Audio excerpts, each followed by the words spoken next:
कोविड-19 महामारी second wave में lockdown की समय सीमा प्रदेश सरकार द्वारा 31 मई सुबह 7 बजे तक के लिए अग्रिम आदेशों तक बढ़ाई गई। प्रदेश में कोरोना संक्रमित रोगियों में लगातार गिरावट तो हो ही रही है। चलिए आपको ले चलते हैं अयोध्या जनपद में। लॉकडाउन की समय सीमा बढ़ने से जनता को काफी परेशानियों का सामना करना पड़ रहा है।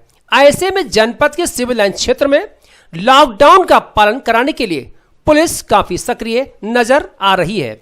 जब हमारी टीम सिविल लाइन क्षेत्र में कवरेज करने पहुंची तो कई दुकानों एवं होटल खुले मिले।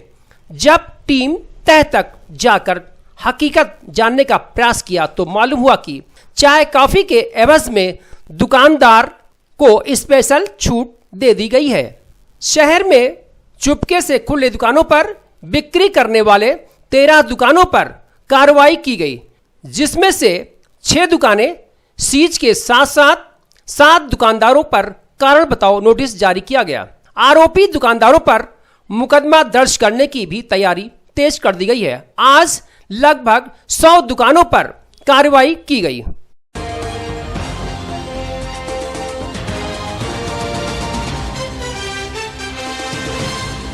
राम की नगरी अयोध्या के प्राचीन क्षीरसागर कुंड को अस्तित्व में लाए जाने का कार्य जहां नगर निगम व विकास प्राधिकरण द्वारा कराया जा रहा है, वहीं यहां के कई भवन इसकी जद में आ गए, जिसको लेकर अयोध्या विकास प्राधिकरण द्वारा 3 भवन को सील कर दिया गया। इसी से नाराज यहां के एक आई हॉस्पिटल के मालिक ने सोमवार को आत्महत्या का प्रयास किया। अयोध्या रेलवे स्टेशन रोड पर स्थित आई हॉस्पिटल के मालिक बीपी चौरसिया ने कमरा बंद करके जहरीला पदार्थ खा लिया, जिस पर स्थानीय लोगों ने दरवाजा तोड़कर उन्हें गंभीर अवस्था में श्री राम चिकित्सालय में भर्ती कराया, जहां इलाज चल रहा है। आत्महत्या की घटना के बाद अयोध्या के व्यवसायियों में आक्रोश जताया। बताया जा रहा है आई हॉस्पिटल मालिक ने विकास प्राधिकरण की कार्रवाई के बाद ही सोशल मीडिया पर आत्महत्या करने की धमकी दी थी। मुझसे ऐसे इस लहजे में बात किया कि सांसद जी के बड़े खास होना, मैं तो कुछ हूँ नहीं, हाँ तो करा लेना। तो कहने कि जो गलत है वो गलत है। तो हम कहे ठीक है सर, जो गलत है लेकिन एक प्रोसेस भी होता है। यहाँ कितने लोगों का भवन है जो सड़क से 5 फुट के दूरी पे पूरा कवर्ड है। एक तो अयोध्या को फुल कवर्ड ना करे तो इतने बंदर है कि आधा खराब कर देंगे आपका।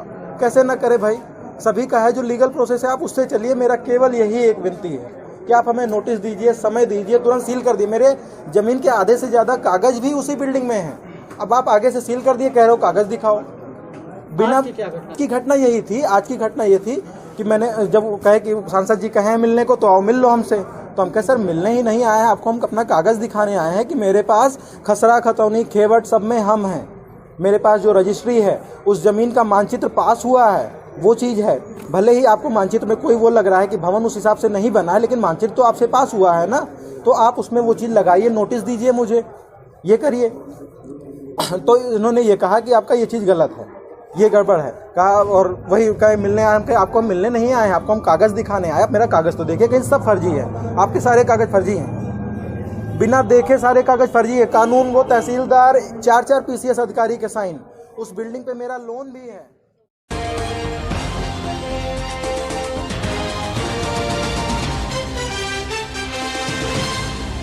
राम की नगरी के उत्तर स्थित सरयू नदी का जलस्तर लगातार बढ़ने से तटीय इलाकों में डूबने का खतरा बढ़ गया। सोमवार को नदी का जलस्तर बढ़ गया, जिससे नदी के किनारे स्थित शमशान घाट की लकड़ियां बाढ़ में बह गईं। इसे पहाड़ों पर हो रही बारिश का असर बताया जा रहा है। केंद्रीय जल आयोग अयोध्या के अनुसार 24 घंटे में 88 सेंटीमीटर बढ़ी है। दरअसल कोरोना काल में सरयू घाट के बैकुंठ धाम में 100 के करीब शवों का दाह संस्कार हो रहा है, जिसमें से कई कोरोना संक्रमित 100 का भी दाह संस्कार होता है। ऐसे में बैकुंठ धाम में दाह संस्कार को लेकर लोगों को बड़ी मुसीबतों का सामना करना पड़ रहा है, क्योंकि बैकुंठ धाम में पानी भर जाने की वजह से एक ओर जहां लकड़ियां गीली हो गई, वहीं दूसरी ओर पानी में दाह संस्कार के लिए भी भूमि डूब गई है। आज तक सरकार और अयोध्या का जिला प्रशासन ने दाह संस्कार के लिए उचित प्लेटफॉर्म की व्यवस्था नहीं की। सरयू तट स्थित केंद्रीय जल आयोग के अधिकारी संजीव कुमार के मुताबिक 24 घंटे में सरयू का जल स्तर प्रति घंटा 10 सेंटीमीटर के हिसाब से बढ़ा है। इसके पीछे पर्वतीय क्षेत्रों में हो रही बारिश का कारण बताया जा रहा है, क्योंकि बारिश होने से डैम का पानी खोल दिया जाता है। सरयू का जलस्तर 90 से 180 सेंटीमीटर पहुंच गया है। सरयू का जलस्तर लगातार बढ़ रहा है और यह माना जा रहा है कि अभी 40 सेंटीमीटर सरयू का जलस्तर और बढ़ेगा। सरयू घाट पर जलस्तर कम था तो पंडा समाज ने अपनी चौकी घाट पर लगा रखी थी, लेकिन अचानक सरयू के जलस्तर में बढ़ोतरी की वजह से पंडा समाज की लगी हुई कई चौकियां डूब गईं। सरयू नदी के किनारे माझा क्षेत्र में बोई गई फसलें भी सरयू नदी के जलस्तर से बह गईं और खतरा दिन प्रतिदिन बढ़ता ही जा रहा है। इस समय प्रेजेंट टाइम में नदी का जलस्तर 90.18 सेंटीमीटर है, जो कल के सुबह 8 बजे 89.30 सेंटीमीटर था। लगभग 88 सेंटीमीटर कल से और आज कल सुबह 8 बजे से आज सुबह 7 बजे के बीच में बढ़ा हुआ है। ये लगभग 10 सेंटीमीटर पर घंटे की रेशियो से बढ़ रही है और अभी भी उम्मीद है लगभग 40 या 50 सेंटीमीटर और बढ़ेगी। पहाड़ों पर निरंतर बारिश, उत्तराखंड में पहाड़ों पर निरंतर बारिश हो रही है। डैम में जब पानी ज़्यादा होता है तो डैम वाले छोड़ देते हैं। अभी तक ऐसी कोई उम्मीद नहीं थी कि इतना ज़्यादा पानी बढ़ेगा और अभी फ़िलहाल तो नॉर्मल है। अभी तो खतरे के निशान से अभी काफ़ी नीचे चल रही है। अभी हमारे यहाँ 92.730 खतरे का निशान है, अभी भी लगभग 2 मीटर नीचे है अभी। तो अभी फ़िलहाल बहुत ऐसी कोई चिंता की विषय नहीं है। कल के समय में बाढ़ कुछ नहीं था, लेकिन रातों रात इतना पानी आ गया, ये अंदाज़ा ही नहीं था हम लोगों को कि इतना जल स्तर बढ़ेगा। सरयू जल स्तर बढ़ने से अयोध्या पंडा समाज के जो कि घाट पर ये चौकी लगाए थे कई लोगों की 100 से ऊपर जो है तथा भी बह गए हैं।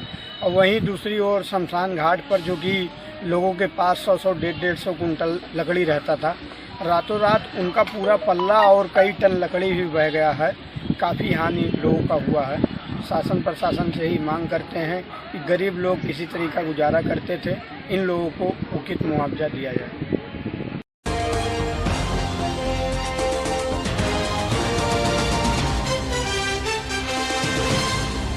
अयोध्या के नगर विधायक ने अपने विधानसभा क्षेत्र के सियासी पूरा बाजार को गोद लिया। पूरा बाजार में एक आयोजित कार्यक्रम में उन्होंने पूरा बाजार सियासी से विधानसभा क्षेत्र के लिए 2 स्वास्थ्य वैन को हरी झंडी दिखाकर रवाना किया। दोनों वैन के स्वास्थ्यकर्मी ग्रामीणों को कोरोना जांच व वैक्सीनेशन के लिए जागरूक करेंगे। इसके साथ ही ग्रामीणों में कोरोना संक्रमण के लक्षण को भी देखेंगे और देखने के बाद उन्हें जांच करने के लिए सेंटर तक पहुंचाने का भी कार्य करेंगे। नगर विधायक वेद प्रकाश गुप्ता ने कहा कि मुख्यमंत्री योगी आदित्यनाथ के निर्देशानुसार सभी सांसद और विधायक अपने क्षेत्र के एक सियासी को गोद लें। उसी निर्देश के क्रम में पूरा बाजार सियासी को गोद लिया गया है और यह पूरा बाजार सियासी अयोध्या आजमगढ़ रोड पर स्थित है। अयोध्या आजमगढ़ रोड 4 लेन्स होने जा रहा है, इसलिए इस सियासी पूरा बाजार में ट्रामा सेंटर बनवाने का भी प्रयास किया जा रहा है, क्योंकि 4 लेन पर दुर्घटनाएं स्वाभाविक तौर पर बढ़ ही जाती हैं। मुख्यमंत्री का जो निर्देश है मैं उसका अक्षर से पालन करता हूं। मैंने आज पूरा बाजार में जो हमारी विधानसभा केंद्र पेशी है, यहाँ पर आज 2 वैन रवाना कर रहे हैं हम लोग हरी झंडी दिखाकर। ये दोनों वैनें हमारी ग्राम सभा के 54 गाँवों में जाएंगी और जो प्रधानमंत्री का मूल मंत्र है ट्रेसिंग, टेस्टिंग और ट्रैकिंग, उस मंत्र का पालन करते हुए लोगों के बीच में कोरोना के उपचार के लिए, कोरोना के लक्षण के लिए, कोरोना के वैक्सीनेशन के लिए ग्रामीण क्षेत्रों में लोगों को तैयार करेंगे। उसके साथ हमारे कार्यकर्ता रहेंगे, स्थानीय स्तर पर जो है और अधिकारी लोग रहेंगे, डॉक्टर रहेंगे और ब्लॉक के अधिकारी रहेंगे। तो आज पूरा बाजार को मैंने ले लिया है और इसी PSC को हम, क्योंकि ये हमारी इस विधानसभा में केंद्र में है और यहाँ पर सब सुविधाएं आने वाले समय में हमको देनी ही पड़ेगी। हाईवे बनना है आजमगढ़ से और अयोध्या तक 4 लेन, तो आवश्यकता पड़ेगी। बल्कि मैं तो कहूँगा यहाँ पर हम लोग आगे चलकर ट्रामा सेंटर भी यहाँ पर इसको बनवाने का काम करेंगे, जिससे कि कहीं कोई घटना होती है, जब 4 लेन बनेंगी तो घटनाएं बढ़ेंगी, संभव है, ऐसा होता भी है, तो वो व्यवस्था है। हम इस कोरोना को निश्चित रूप से मात कर देंगे और हमारा देश जीतेगा कोरोना से।